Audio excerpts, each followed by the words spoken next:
And he's using it the same way we already mentioned. He's using it to try and gaslight you, to try and convince you that what I clearly said is not what I actually clearly said, and you're crazy if you believe that. Right. Can you tell I'm upset? I can tell. I can tell just a little bit here.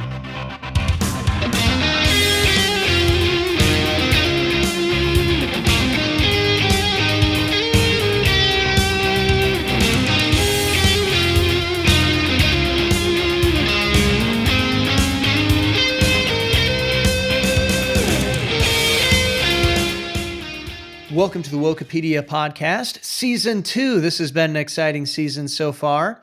I'm Sam Jones. I forgot my name there for a second, so that's always great. Just too excited. I know. I'm just too excited. Well, and it's a hard name to remember, Sam Jones. How are you doing, Kyle?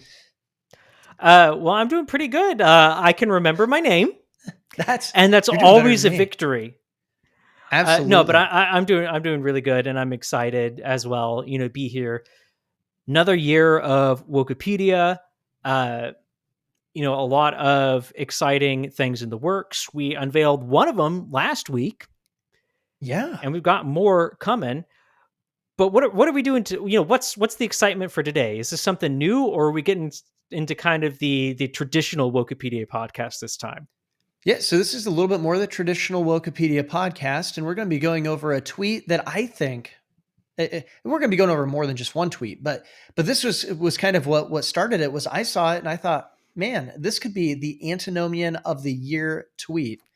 And I, of course, it's by a good woke guy, old Tim Keller, and so I'm kind of excited for this. But I think we should mention that Wokepedia is a ministry of enemies within the church before we get too far into this. And of course, where can people go to find all of the Wokepedia stuff that they want to find? Well, they can go to enemieswithinthechurch.com, where you can find the documentary right there. You need to get a copy if you haven't, watch it online if you haven't, do whatever it takes. But then you can also find the Wokepedia section there. Right. Navigate right to the top. You'll see a little icon that says Wokepedia, and you'll find more information, articles, and we've got some exciting news on that front coming as well. Lots of surprises. But yeah, go to enemieswithinthechurch.com, engage with the content, and then email us. Sam, where do they email us? You can email us at contactwokepedia@gmail.com. Once again, that's contactwokepedia@gmail.com. And we want to hear from you. This is kind of just really an exciting season in our life here and in the life of Wokepedia specifically. And we're excited to see what God's going to do with this, how he's going to continue using it. And if Wokepedia has been an impact in your life, let us know. We'd love to go and to share that testimony.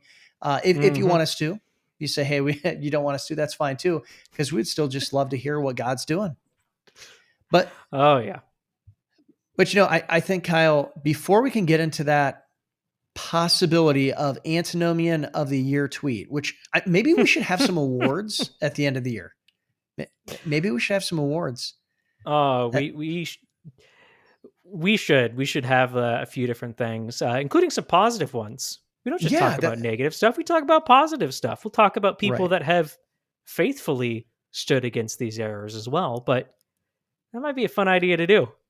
Right. I'm going to go ahead and nominate somebody for a positive award. This is early in the year, but I'm going to go ahead and nominate Dr. Fuller for being one of the most faithful men at standing against the woke narrative. I think he's been one of the most faithful men over the past few years. And so I would just encourage people to check out his work as well. And, Dr. Russell Fuller, he was really highlighted in Enemies Within the Church. Definitely, an incredible man who stood for faithfulness. And so we do want to give props where props are due. But today, that's not mostly what we're going to be talking about. We're going to be talking about one of the enemies within the church. Perhaps a wolf in sheep's clothing, so to say. He might even just be a wolf in wolf's clothing, and people are just too dumb to see it sometimes. But it's Tim Keller.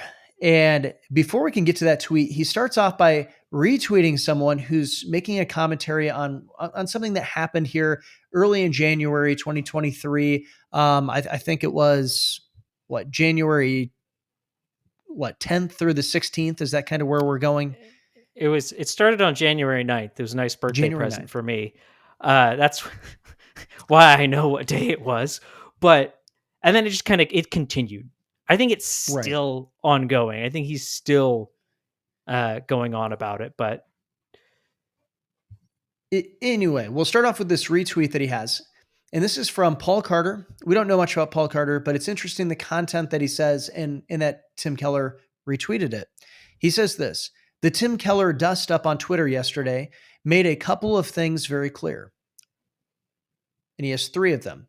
So we know right away he's not for objective truth, because a couple is 2.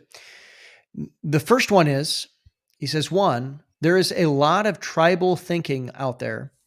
If he said it, I object to it. Number 2, contemporary Christians aren't great at both/and thinking. And 3, discipline and routine are often suspect. God help. Where to start with this retweet? I kind of already did when I interjected the fact that he said a couple and it's definitely 3. I'm just poking fun there. That's not the main thing. But the first thing that he says there is that there's a lot of tribal thinking out there. If he said it, I object to it. Do you think that this was just merely tribal thinking of the dust up that he's talking about that Tim Keller got in, Kyle? well, I mean, we'll get to that in more detail. But no, I mean that's what is the response when people are called out? It's the 3 Ds: deny, deflect, and disgrace. Right. Or discredit. And that's discrediting. Yep. Is it possible that there are going to be people that just disagree with you because you said it? You could say something 100% true and they disagree with you. Yeah, but you can't just broad brush and dismiss any critique because of that. Right. It's nonsense. Absolutely. And I think you're hitting the nail on the head. This is just discrediting. That's all he's trying to do. And you'll see this as we go on, that there is actual content here and there is actual content to disagree with. It's not tribalism. It's there's actually something to say about this. But number 2, I think this is the most interesting one. He says contemporary Christians aren't great at both and thinking.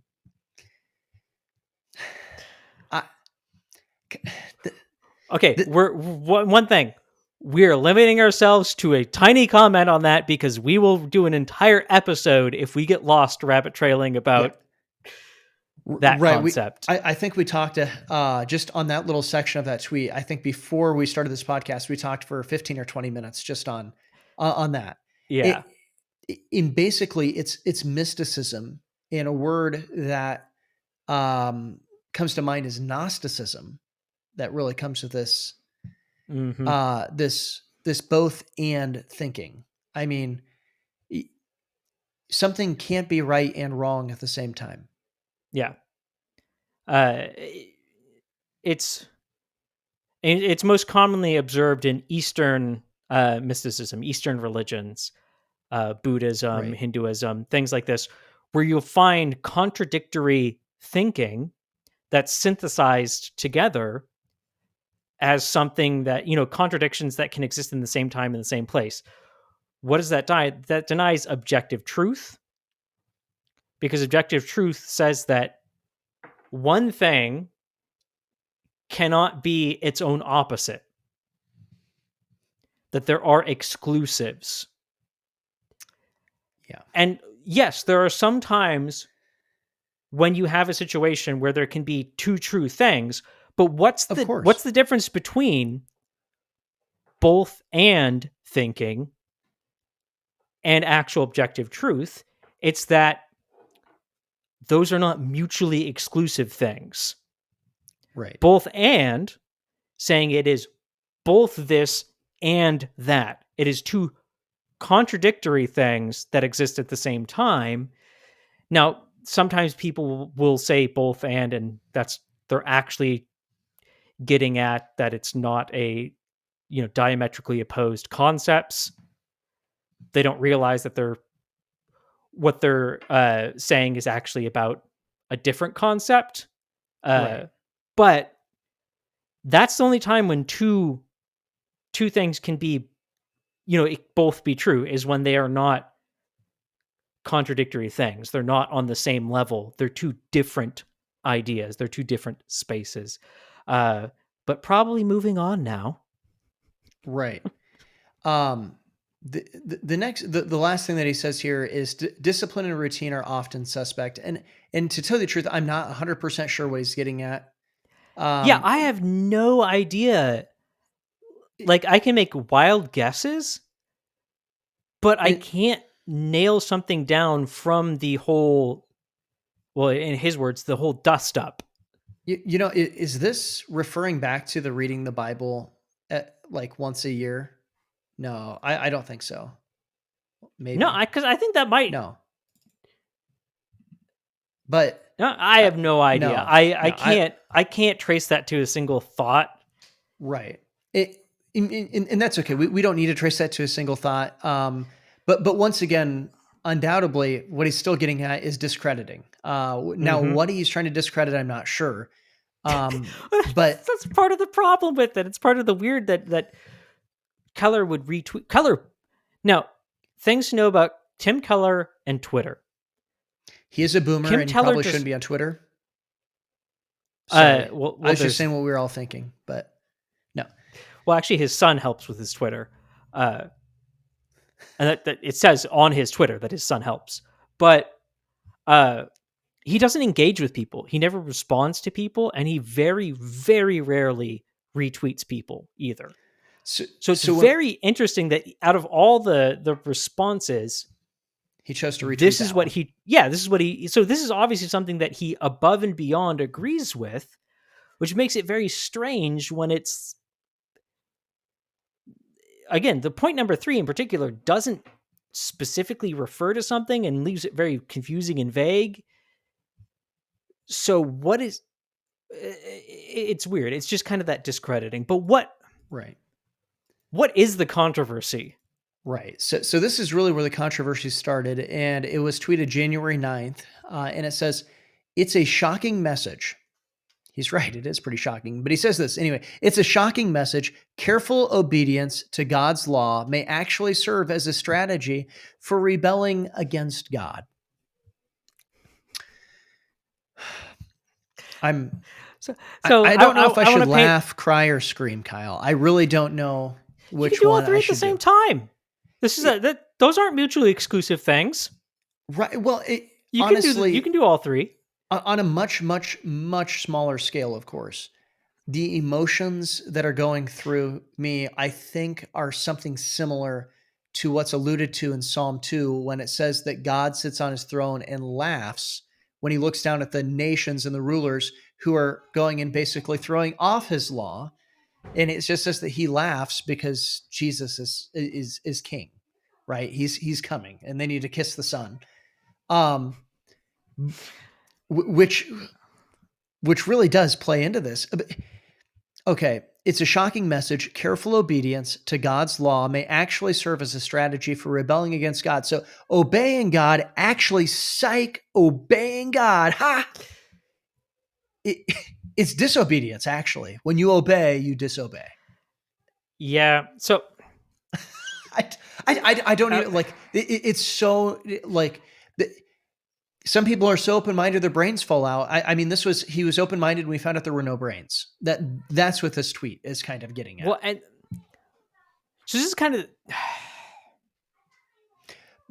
it can be hard to clarify, to make it easy for people to see what the error is, not simply in the sense of, because we can easily point out that what the error there is, but a lot of people will go to a bend over backwards degree of giving him the benefit of the doubt. Right. And, this whole quote dust up continues, and we're going to, be seeing different explanations and iterations of things. Um, but what are things that we don't see? We don't see true clarification, as in taking this tweet and clarifying and saying, that was not clear. Let me explain it. And then Right. clarifying that. There's not going to be any disavowing of any sort of error.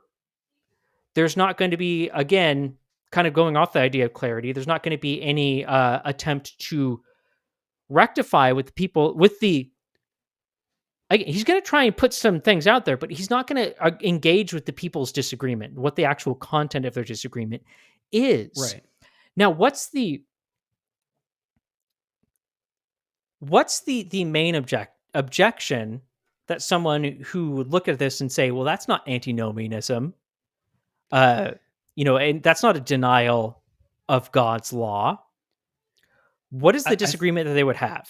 Yeah, I think that somebody, if you're going to try to defend this, so if I'm putting on the devil's advocate hat here, I think what they'd be trying to go and say is he's making a criticism of legalism or perhaps the Galatian heresy. He's not actually saying that true obedience to God is disobedience, because that's just contradictory. But It- that right there is the issue with the real core issue with what he says here is one word in particular that takes it from the category of something that is not clear to something that is incorrect, inarguably incorrect, inarguably heretical, and that is when he puts the word obedience there. right. It makes it unambiguous. What is uh, rebellion against God? It is carefully obeying God. Sam, can you obey God and still be rebelling against him? N- Is it possible to be both a rebel and faithful?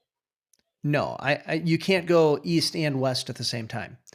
Um, you you can't. You'd have to split yourself in two to do that, and that doesn't work. And You that's what can't he's serve trying two to. masters. Right. Exactly. It, and it's interesting because, like you said, it's the obeying, and then he clarifies that though it's not just any kind of obedience; it's careful obeying, and then he gives the subject as to what they're obeying that he's talking about, and that's God's law. And Mm-hmm. so, the criticisms that you could make is that maybe somebody is haphazardly obeying in the sense that they're not walking circumspectly. They're just trying to generally obey, but they don't do a very good job of it. Well, yeah, Yeah. then you could be in rebellion. Which would still be a poor use of the word obey.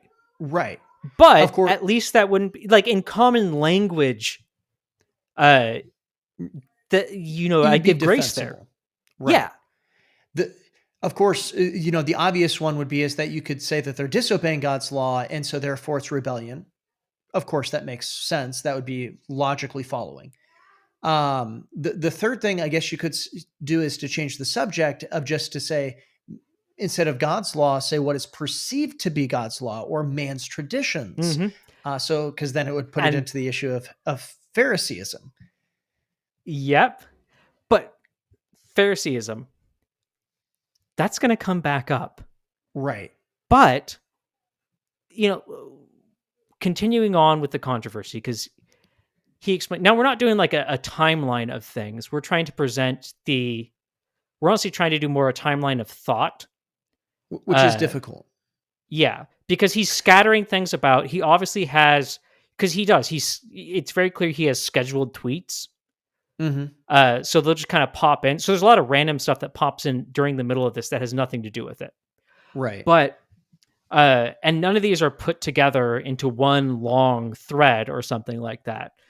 Right. They're So not that ideas that are building on one another, but they no, are so ideas it's that are building on scattered one all another. over, which makes it that makes it worse. It makes it harder to know what he's actually saying. Right.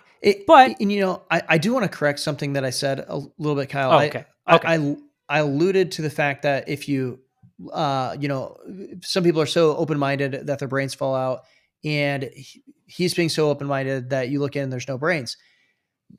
That's not 100% true at all when it comes to Tim Keller.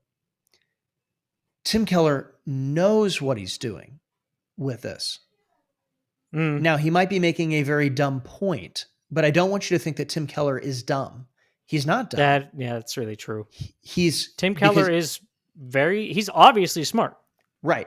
Tons of people follow him. He's convinced tons of people to believe in the way that he's believing. And there are people who are going to go and follow him and believe him no matter what is presented against him because they are such followers of him. That's how smart Tim Keller is. He's extremely smart. He's making a very Yep. dumb point, but he's not doing it purposelessly. He's doing it with purpose, and it's to convince people of specific doctrine. Yeah. Now, why do we feel comfortable saying that? Is because it's a pattern. So again, he's proven himself to be a smart person that can construct eloquent sentences, yet he Mhm. puts out a sentence that is so dumb, for lack of a nicer way to put it, it's very dumb. Mhm. Theologically, it's very dumb. Right. And in English, as an English sentence, it's unambiguous. Mhm. It's very well crafted to be the type of thing where you can now as someone, when I was younger, I was very arrogant and I was very, I knew how to string things together. I could be very manipulative. And this is the kind of tactic that you use when you want to get someone to adopt a falsehood, weave it together in a way with plausible deniability. The S problem is Keller didn't leave true plausible deniability here because the sentence is unambiguous. Yet, and now, let's probably start jumping forward on these tweets because we're taking a little bit Right. too long on each one, but he starts to kind of sort of defend things and then he waffles all over the place. So he's still trying to push an idea, but then try and bring it back to sound orthodox, but then go back to pushing an idea. Right. Um, so I'll go ahead and do the next one, which is Sounds good. uh, it's a it's a sort of quote. Now Keller really loves sort of quotes, and what do I mean by that is he'll give a recollection of a quote or a paraphrasing of things, different forms of giving it without having to give you the actual quote, uh, which allows him to massage it to fit his view. So it's for many, what is keeping them from God is not their sin as much as their damnable good works. They think careful obedience to God's moral law will save them, but if they believe that, they are trusting themselves for salvation, not Jesus. My memory of a talk by John Gershner. Now, I mean, Sam, thoughts? Why and thoughts on that, and why did we include that specifically as our second piece? Yeah. So first of all, my first thought is that if you're going to quote somebody, don't quote them. If you're going to say you're paraphrasing them, paraphrase them. But what he did there, that I mean, that's my memory of a talk by John Gerstner. Well, isn't that doesn't that really speak to the core of Tim Keller and the idea of rejecting absolute truth and getting into standpoint epistemology, that it's his perception, uh, but nonetheless, we probably shouldn't go down that rabbit trail. That'd be a really fun one to go down, but we shouldn't do that. I, And again, Sam's not saying that just idly. Like there's a pattern of behavior that we're right. jumping off there. But continue. Yeah. So first of all, what he's going in trying to say here is that there's damnable good works, and I, because I don't want to hold who he's quoting because it's not an actual quote, and so I don't know if this person actually said this or not, or if this is just perception. Mm-hmm. But if something's truly good, that work wouldn't be the damnable thing. And Mm-hmm. if somebody's doing it to earn their salvation, then it inherently isn't a good work. It's um, it, it's done for the wrong motive and making Yep. it wrong. Sin goes deeper than just actions; it goes into our motives. And so this is Yep. poor hamartiology, the study of sin. Like this is very poor theologically put together with a thought. But the reason why Yeah. I think the reason why we're really putting it here is that this really starts to get into how he starts to try to build his defense, that he's trying to redefine good works in what those are, and then he's really talking about a works-based salvation, but it's really clear that he wasn't talking about a works-based salvation in the first Hmm. tweet. Well, and again, this one is so much more an example of that sort of plausible deniability that I was talking about. Because this Right. one, if you didn't have the previous one that initiated the controversy, this one is very much able to be plausibly denied. Uh, and just say, oh, well, the way I phrased that was just kind of poor. Um, but again, it gets that thing. You have to build a case. He's building a case. Mhm. Obviously, he's putting multiple comments out there that are all talking about the same thing, although he's not building a logical step by step case. He's putting more thoughts out there. So you have to then put the thoughts together. It's a But spaghetti case, but it's yes. just, it's a spaghetti case. Uh, but again, you see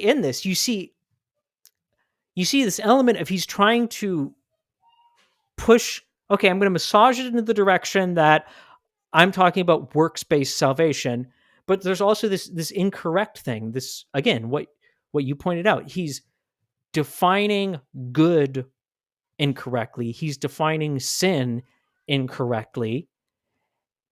But then he's hiding it under a quoting someone else, but then he's admitting that it's not actually a quote. It's his interpretation of the quote, which again, your interpretation of a quote is different than a paraphrase of a quote. Right. Paraphrase is taking something and Condensing it. condensing it.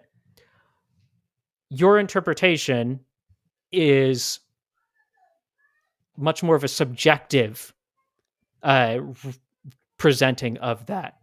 Uh,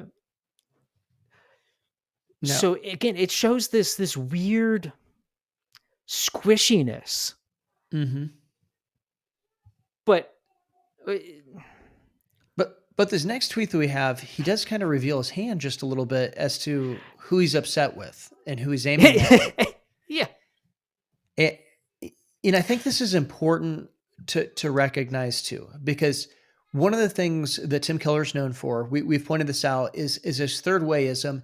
And a lot of times people want to use this as a positive. It's a negative, but they always want to use it as a positive and be like, well, he's not really leftist. He might not be where you're at, but he's not a leftist, or he's not a liberal, or he's not a a modernist, or he's not woke, or something like that. People will go and say those kinds of things kind of because sounds he's like he's taking nothing.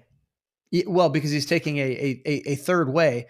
But if you notice, he always punches much harder right if he's trying to split the middle, in which means he's not really in the middle.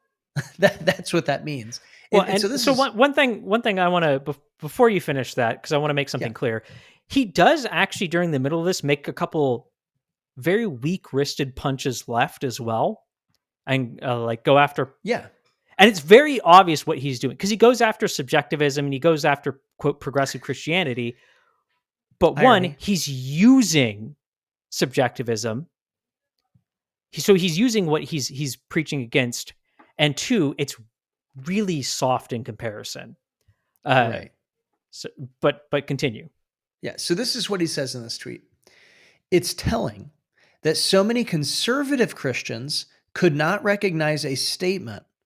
This is the statement he's talking about. Quote, obedience to God's law can be a way to rebel versus God. End quote. That expresses the classic law gospel distinction that obedience can be one of two ways to reject the gospel: legalism and antinomianism. Ooh, I mean, we could probably spend an entire episode just going over the logical fallacies that are presented in this because it's just uh, it's riddled with issues from a presentation standpoint. Now, part of that I hate. You won't hear me use that word often, but it's an inanimate object, so I can say that. I hate Twitter. Yep. Twitter is designed for miscommunication. Yeah. Designed for miscommunication. Conservative Christians, just get off Twitter and don't get a Twitter replacement. It's designed for miscommunication. Uh, so I'll give the tiniest bit of grace, and you have to condense your thoughts down to a point where they're always going to be less articulate Hmm. and clear. But this is ridiculous. Well, I think that actually the point that you're bringing out, that you do have to condense your thoughts, that this is designed for miscommunication, and the fact that he wastes or uses so many of his characters to spell out the word conservative as opposed to just saying Christians, there's no doubt who he's aiming at. And there's no doubt that he's saying that conservative Christians have one particular view in this dust up, and he doesn't have that view. He is drawing a distinction between conservatives and himself. Do Yeah. you think that's out of line to say that? No, I mean that's very clear, and he clarifies that too later. And when you take these together, you see very clearly he's saying, "I am not a conservative Christian." Uh, Right. and again, when you take the multiple pieces he puts together and you put the thoughts together, same thought matching with same thought, to get a picture of what he's actually saying, you see that very clearly. Right. Uh, And I think this is important to point out too, because what he's saying is that there are really two major ways that you can have the wrong view of salvation. And he's saying the law and gospel distinction. And he goes and he talks about then obedience and antinomianism, or excuse me, legalism and antinomianism. Now, with this here, antinomianism means lawlessness. It's the idea of without law. mhm, In legalism, there are two particular types of legalism that you could have.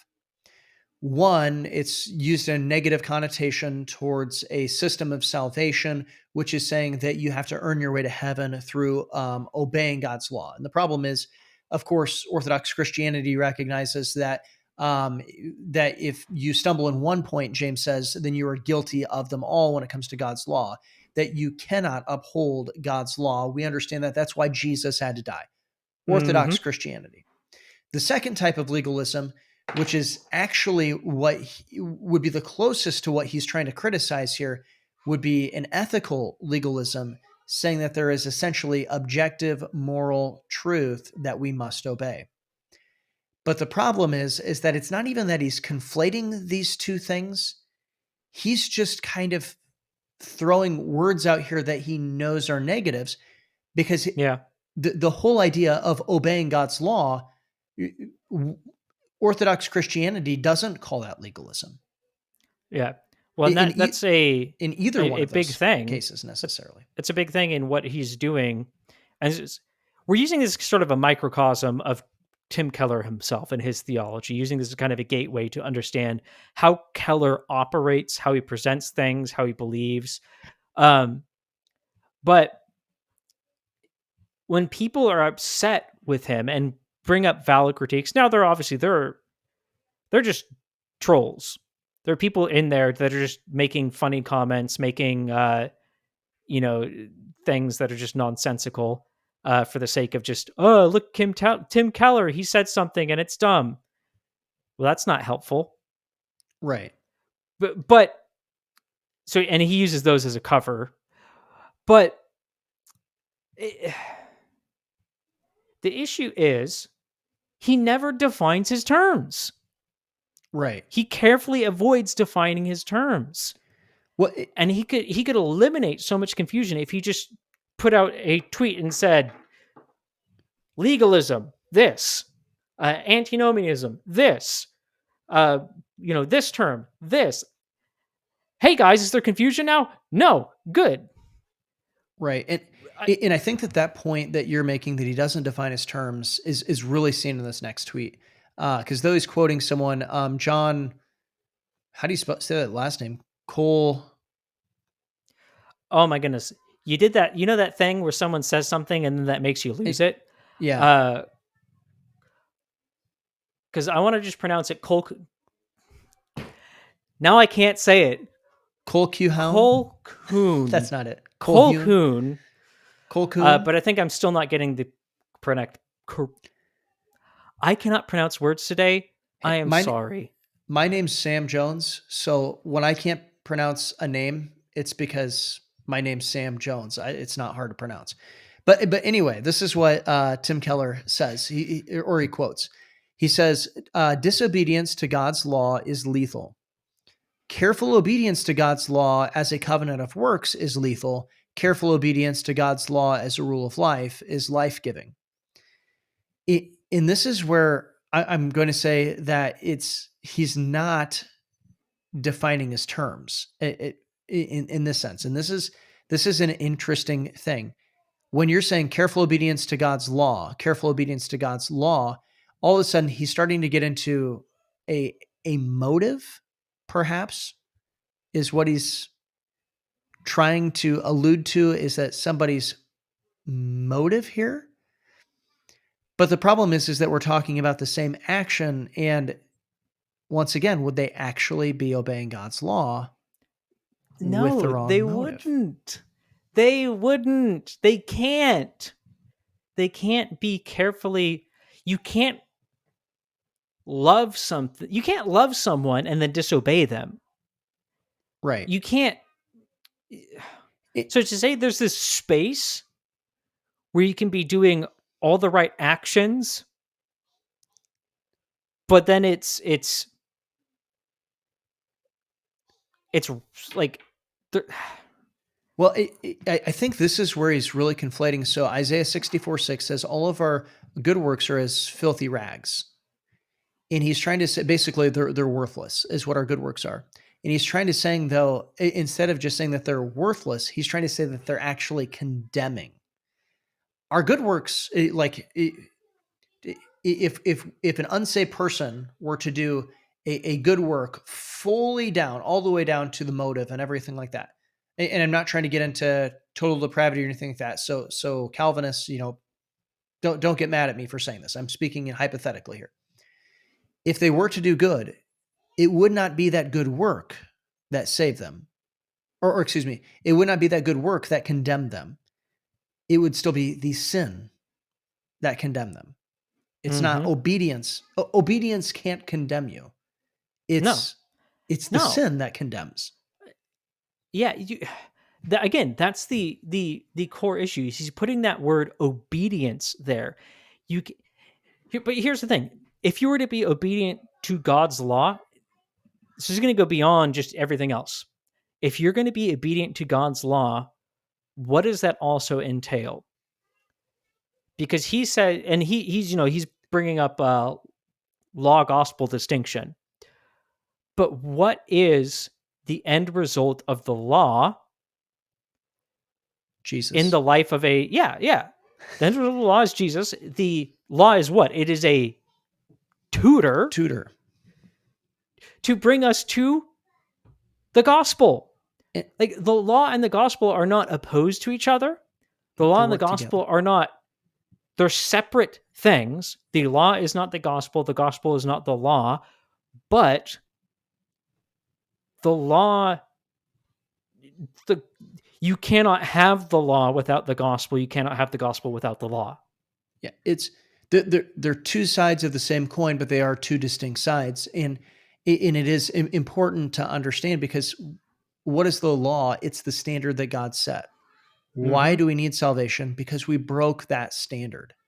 It's not that Jesus doesn't change the standard.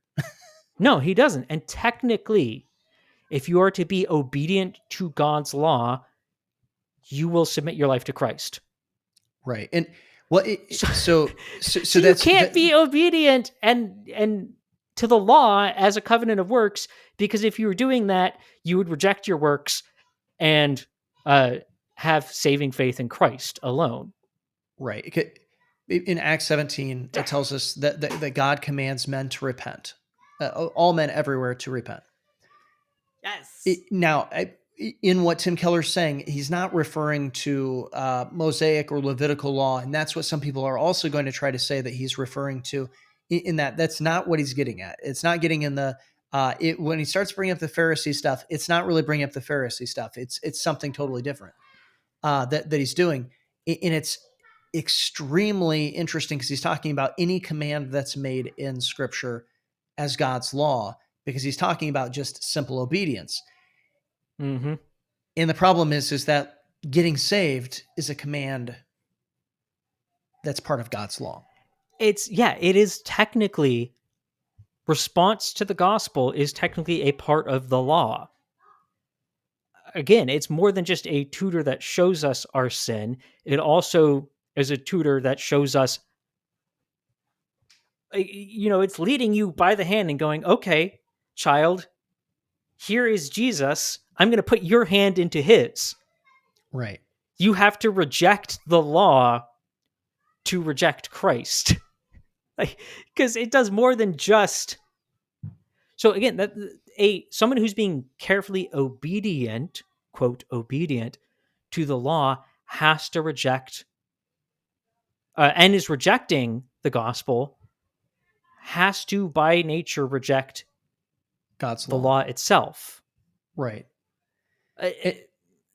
It's bizarre what he's actually trying to say here. Well, and again, it could just be that he's being very imprecise in his language, but he's clarifying over and over. One thing is not changing, and that is his critique of obedience to the law. Right. Now this next one is interesting. Oh gosh. He says, this one. God sees us as we are, loves us as we are, and accepts us as we are, but by his grace, he does not leave us where we are. Now this is actually popular theology. It's terrible theology, but it's very popular theology. So I think it is important for us to actually break down just a little bit. We probably shouldn't spend a ton of time on this, but do you want to point out where's the big error in this theology? The big error is point number 3. And it's funny because it's so, it has to be intentional. The things that he's doing has to be intentional, because if you put this together with what he's supposedly saying, it's actually, this statement contradicts the point he's trying to lead you to think that he's making of, I'm just condemning works-based salvation. Because God doesn't accept us as we are. That's No. the point. And how do we know that? 3. How do we know that? What teaches us that God does not accept us as we are? I can sum it up in one word, and that's propitiation. Jesus had to take my place on the cross. Jesus had to die. Mm-hmm. But what teaches us that? What is the tutor that teaches us that we're not accepted and teaches us that we need that propitiation? The law. The law! The law. And this is this is kindergarten type theology. And if you believe that God accepts us as we are, then Jesus didn't have to die. And we put Jesus through a lot of suffering for no reason. Then I don't know what to say about that. Of course, God doesn't accept us as we are. Yeah. That's what's shocking about this, that he'd put this out there, is we have to apply the blood of Jesus Christ. We do. There has to be atonement. We need that. And again, the law is this is why, going back to that original tweet, why we are very confident in saying this is antinomianism, that he is attacking God's law and unhitching Christianity from unhitching obedience to God or loving God from God's commands. Mm-hmm. If you love then it's no real love, because he says so right here. Essentially, he makes it clear. I'm getting so much distracted, but he makes his theological position very clear in that tweet. He makes a lot real clear here. But again, it's Keller trying to say, oh, well, I'm just what I was actually saying, that initial one, is I was just critiquing works-based salvation, which I'm going to call legalism. Uh, Even though legalism, again, you already pointed out that it can cover more than just a works-based salvation. Uh, I mean, we were talking before this. The Judaizers were legalists, but in the most technical sense, they would not be a works-based salvation the same way that we'd use that in the modern sense. They were Right. tacking on additional works that must be done, Mm-hmm. either, however you want to word it, either once you are saved or in order to be properly saved. Right. But it's not your good works themselves that do the saving. It was still the blood of Jesus Christ. Mm-hmm. I don't You know. This know, this one in particular, this is like the climax of the episode. This is the thing that really gets off the rails, and it bothers me right. so Well, much more. in rightly so, because the whole thing that he's really throwing away the necessity of atonement. He's really throwing away the necessity of propitiation. Jesus didn't have to take our place. Jesus didn't have to pay a price if it's true that God just accepts us. Like Yeah, that's universalism. There was no sacrifice that was needed to be made. And so it's very goofy for him to say that. Like I mean yeah, it's yeah. non-Christian of a statement. And we're not being overly hard on Keller here. If that was and I've seen this happen, someone who's a younger Christian, and I'm saying young in maturity level in their faith, not in the sense of they're Age. physically, biologically younger. Uh, they're newer to Christ. They see that shared in a fancy font on Facebook, and then they share it themselves.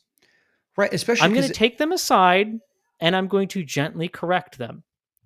And we're going to have a right. conversation. We're probably going to do some Bible study together, and they're going to come out with a more robust view at the end of it.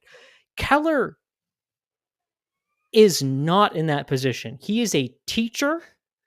Right. He is supposedly been a Christian for a very long time. He is not in a position where you can give him that sort of credit on something so elementary. Right. And he says this is what draws people into this quote or into this tweet. But by his grace, he does not leave us where we are. And so they're saying like, oh, see, look, this is he's orthodox. He's moving us. He's saying like, look, God's grace changes us and it makes us into who God wants us to be and things like that. There are true statements in this, and there are even powerful Mm-hmm. statements in this tweet. The issue is though, is like you said, it's that point number 3. Wait a minute here. God accepts us just as we are. Like It's he poop in the accepts us as we brownie. are. Right. And it's a lot of it. Um, so we're running out of time here, so we got to run through these next ones kind of quick. But we're not running out of Tim. That's right. And so we've talked a little bit about legalism. So this next tweet has more to do with that. But he says this: if you think the real problem with people is legalism, you may have one foot in antinomianism. If you think that the real problem is antinomianism, you may have one foot in legalism, from the whole Christian. And he's trying to go into find some weird middle ground here. That's really what he's trying to do. And I'm just going to point this out. There is somebody who has tried this before, and they weren't successful in the sense of success of finding truth. They were successful in the sense of convincing a lot of people and changing the way that people thought. But that's Joseph Francis Fletcher, the father of situation ethics.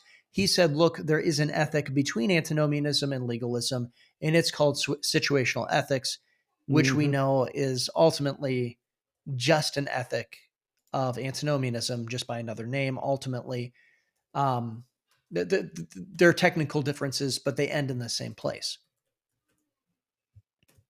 Yep. Now, one thing I want to make clear, because I know someone's going to misinterpret what we're saying here by using this, because this one, now I don't know if this is a direct quote, but he's using it as a direct quote. We're going to take it as a direct quote. We're not critiquing uh, the whole Christ.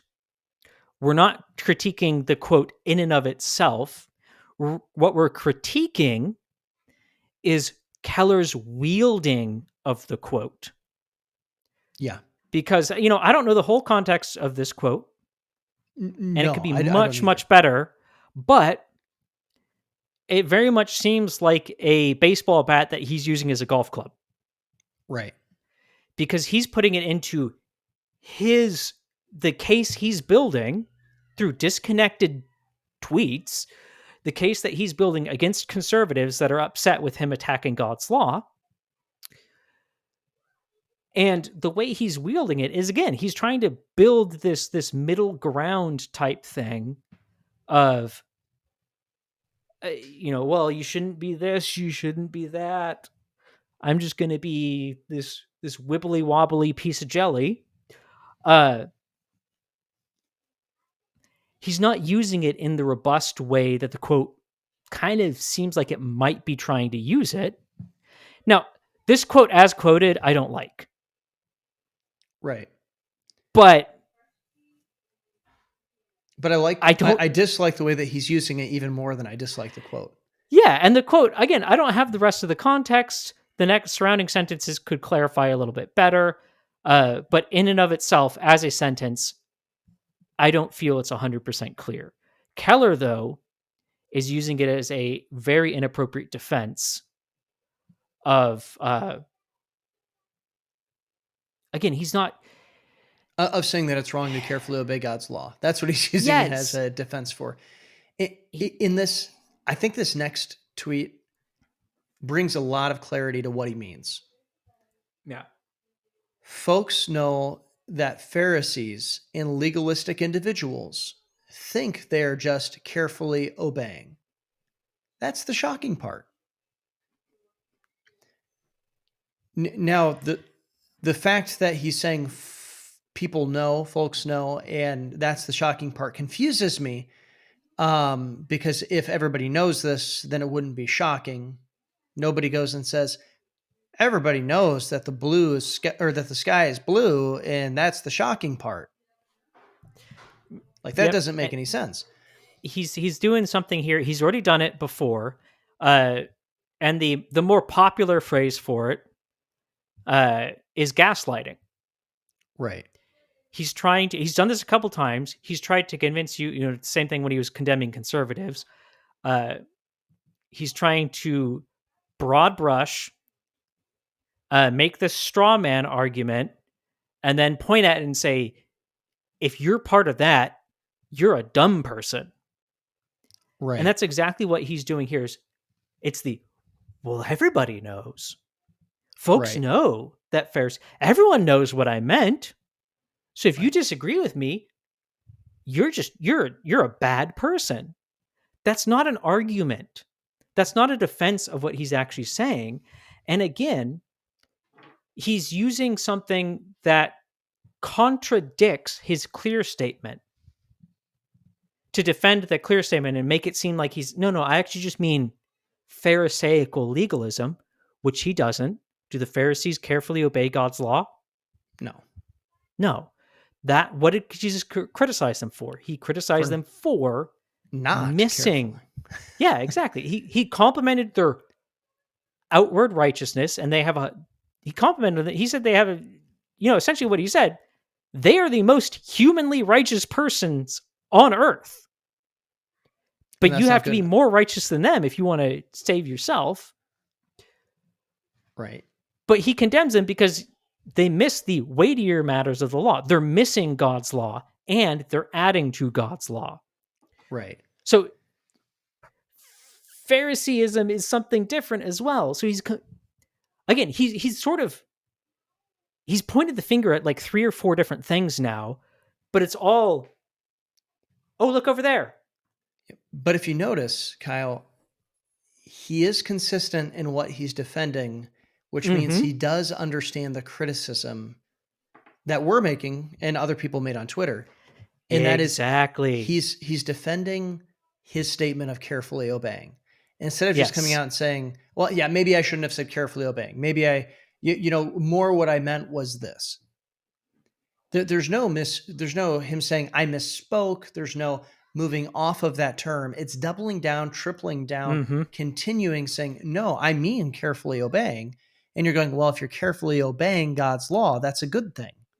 Yeah. It's because he's, I already mentioned this. He's pointing all sorts of different directions and saying, "Oh, it's this thing over here. Oh, it's this thing over here." But what do you start to realize once you notice that? You realize, okay, well, it can't be all these different things because they're not all the same.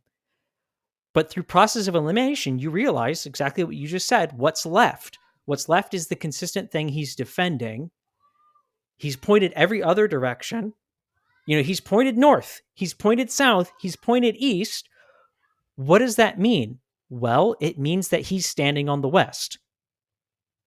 It Right. reveals what his actual point is. And again, it's been consistent.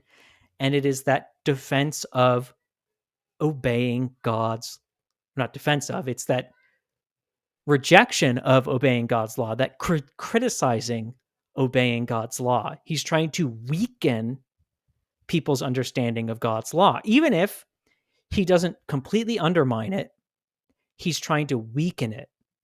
Right. And I think this is the tweet that we're probably gonna have to end on just because of time. But I think that this really drives that point home. Exactly what you just said, Kyle. He said, the gospel is good news, not good advice. Advice equals what we should do. News equals report of what was done for us. And It's a red herring. It's a red herring. It's not. He's throwing this again, and he's using it the same way we were to mention. He's using it to try and gaslight you, to try and convince you that what I clearly said is not what I actually clearly said, and you're crazy if you believe that. right. Can you tell I'm upset? I can tell. I could tell just a little bit here. And I mean, it's one of those things that he says in such a cutesy way that it's brilliant. It's pithy. It's good in the sense of in the sense of construction. I mean, good news equals a report of what was done for us. Well, man, that gets my mind thinking of yeah, that's right. I didn't do anything to be saved. Jesus did it for me. He's the one who took my place on the cross. Wow, this is powerful. This is really good. But you have to understand, what is ultimately that is he contrasting? He's contrasting, trying to say the idea that obedience to God's law is bad. That's the thing that he's trying to bring out. That's the point that he's trying to make throughout this whole idea. And the gospel is good. Obedience to God's law is bad. The gospel is good. That's what he's trying to go into contrast here. And of course, we agree with the last part. The gospel's good. The issue Mm-hmm. is that it doesn't contradict obeying God's law. In fact, No. God's law is there as a standard, and the gospel doesn't change the standard. If it changed the standard, Jesus wouldn't have had to die. The fact that Jesus did have to die, the fact that the gospel includes Jesus dying for our sin, for our missing the mark, for our transgression of God's law, proves that the standard didn't change. Mm-hmm. Yeah. There's only one law that we can actually obey that makes a difference. And, people, if I say law, you probably be a little bit, well, that's a law? That's not really. Let's put it another way. There's only one command, Right. because command, law, same. And that is what? That's to respond to the gospel. That's right. And at the end of the age, yes, our sin will condemn us. But is my sin gone in the sense that, one, my sins of the past are truly removed in the sense of now they did not happen. They actually did not happen. And two, that I do not sin anymore. No, of course Because the we're answer to still going to both sin. is no.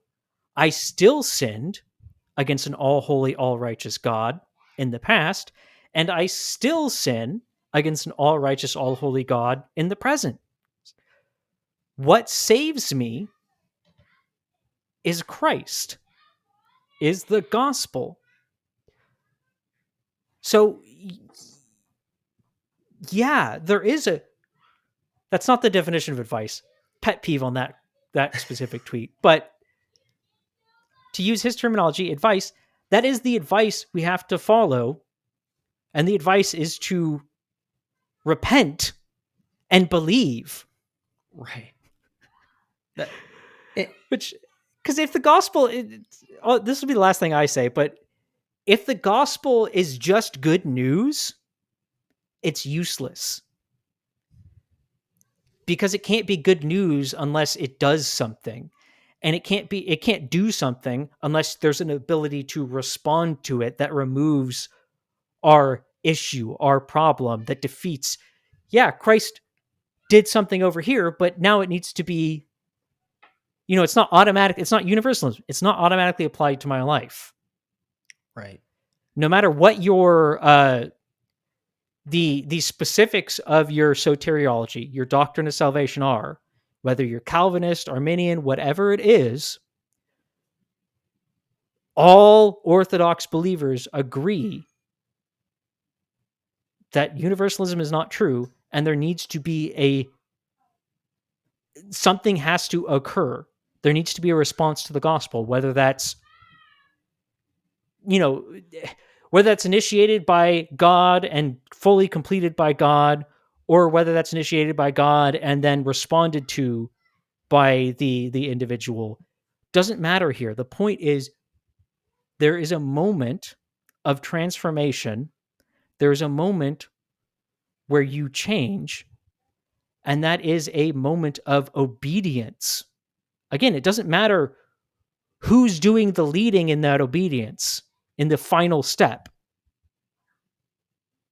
It's all God, regardless. Pet peeve of the debates between the two, but the advice needs to be followed. The good news is not, it's the gospel of salvation. It's not the actual moment of salvation. It's not the law. You need to know the difference between these. And that's kind of the irony of him trying to separate these things. He also reveals that he has no idea what the actual distinctions are. Rant over. Please take it away. Yeah. And the real gospel, it saves us from sin. It doesn't save us to sin. And I think that's an important thing, because when we go and we look at what is sin, sin is transgression against God's law. The salvation that God brings to us is salvation from sin. So therefore, careful obedience to God's law is an obvious contradiction to sin. You can't be sinning and obeying God's law at the same time. That's a silly thing to try to do at the same time. You can't do both at once. And so to go into pit salvation against obedience to God's law is not understanding what sin is. It's not understanding what salvation is, and it's not understanding what God's law is. Or perhaps something else we can see. It's Tim Keller pushing, once again, woke theology. And that's what we believe he's doing. He's woke. He's pushing his woke theology. And you know what you need to not do? You need to not go woke. So let us know what you think of this episode. Email us at contactwokepedia@gmail.com. Check us out at enemieswithinthechurch.com and click on that Wokepedia icon. Until next time, don't go woke.